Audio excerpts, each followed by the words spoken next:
ఉమ్మడి మెదక్ జిల్లాలో ఈరోజు ప్రధాన వార్తలు ఈ విధంగా ఉన్నాయి. సిద్దిపేట జిల్లా వార్తలు వచ్చేసరికి మాజీ మంత్రి హరీష్ రావు ఇరిగేషన్ శాఖ మంత్రి ఉత్తమ్ కుమార్ రెడ్డికి లేఖ రాశారు. ముఖ్యంగా రంగనాయక్ సాగర్లోకి మిడ్మానేర్ నుంచి మరొక టీఎంసీ నీటిని తక్షణమే విడుదల చేయాలని చెప్పి ఆయన కోరుతూ ఈ లేఖ రాశారు. ప్రధానంగా ప్రస్తుత యాసంగి పంటలో 50,000 ఎకరాల్లో సిద్దిపేట నియోజకవర్గంలో రైతులు పంటలు వేశారని, ఈ పంటలు పూర్తి స్థాయిలో చేతికి రావాలంటే చిట్ట చివరి నిమిషం వరకు కూడా రైతులకు సాగునీరు అందించాల్సిన అవసరం ఉందని, అందుకోసం రంగనాయక్ సాగర్లోకి పూర్తి స్థాయిలో నీరు ఉండాల్సిన అవసరం ఉందని చెప్పి ఆయన చెప్పారు. ఈ సందర్భంగా రంగనాయక్ సాగర్లోకి ఒక టీఎంసీ నీళ్లను విడుదల చేస్తేనే పూర్తి స్థాయిలో పంటలు ఎండిపోకుండా నీళ్లను అందించేటువంటి అవకాశం ఉంటుందని చెప్తూ మిడ్మానేర్ నుంచి తక్షణమే ఒక టీఎంసీ నీటిని విడుదల చేయాలని చెప్పి ఆయన డిమాండ్ చేస్తూ లేఖ రాశారు.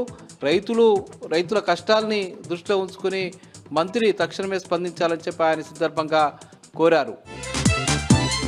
ఇక సిద్దిపేట ప్రెస్ క్లబ్లో ఈరోజు ఆదివాసీ హక్కుల పోరాట సమితి ఆధ్వర్యంలో ఒక రౌండ్ టేబుల్ సమావేశం జరిగింది. ఈ కార్యక్రమానికి సిఎల్సి నాయకులు లక్ష్మణు, నారాయణరావుతో పాటు సిద్దిపేట జిల్లాకు సంబంధించిన ప్రజా సంఘాల ప్రతినిధులు పాల్గొన్నారు. ముఖ్యంగా ఛత్తీస్గఢ్ ప్రాంతంలో కొనసాగుతున్నటువంటి ఆపరేషన్ కగార్కు వ్యతిరేకంగా పెద్ద ఎత్తున ఉద్యమించాల్సిన అవసరం ఉందని, ముఖ్యంగా అక్కడ ఆదివాసులపై జరుగుతున్నటువంటి దమనకాండకు వ్యతిరేకంగా ప్రజా సంఘాలు ప్రజలు కూడా స్పందించాల్సిన అవసరం ఉందని చెప్పి ఈ సందర్భంగా ప్రజా సంఘాల నాయకులు డిమాండ్ చేసిన పరిస్థితి ఈ రౌండ్ టేబుల్ సమావేశంలో కనిపించింది.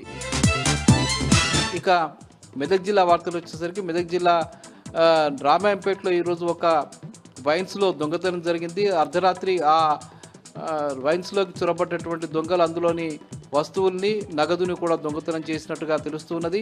ఈ సందర్భంగా స్థానిక పోలీస్ స్టేషన్లో వైన్స్ యజమాని ఫిర్యాదు మేరకు కేసు నమోదు చేసుకుని దర్యాప్తు చేస్తున్నారు.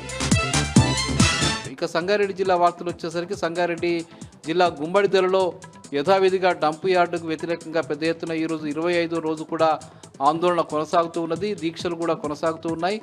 గుమ్మడిదల మండలానికి సంబంధించిన సుమారు 13 గ్రామాలకు సంబంధించిన ప్రజలు డంప్ యార్డు వ్యతిరేకంగా 25 రోజులుగా పెద్ద ఎత్తున ఆందోళన చేస్తున్న విషయం తెలిసిందే. ముఖ్యంగా నల్లవెల్లి, ప్యారానగర్ ప్రాంతంలో డంప్ యార్డు ఏర్పాటు చేయడం వల్ల ఈ ప్రాంతం అంతా కూడా కలుషితమైపోతుందని చెప్పి ప్రజలంతా కూడా ఆందోళన వ్యక్తం చేస్తున్నటువంటి పరిస్థితి ఉంది. ప్రభుత్వం మొండి వైఖరి మాని తక్షణమే డంప్ యార్డుకు వ్యతిరేకంగా జీవోను విడుదల చేయని చెప్పి వాళ్ళు డిమాండ్ చేస్తూ ఉన్నారు. ఇక జహీరాబాద్లో ఈరోజు ఎంఆర్పిఎస్ ఆధ్వర్యంలో అక్కడ కార్యకర్తలు, నాయకులు అమరవీరుల సంస్మరణ దినోత్సవాన్ని జరిపారు.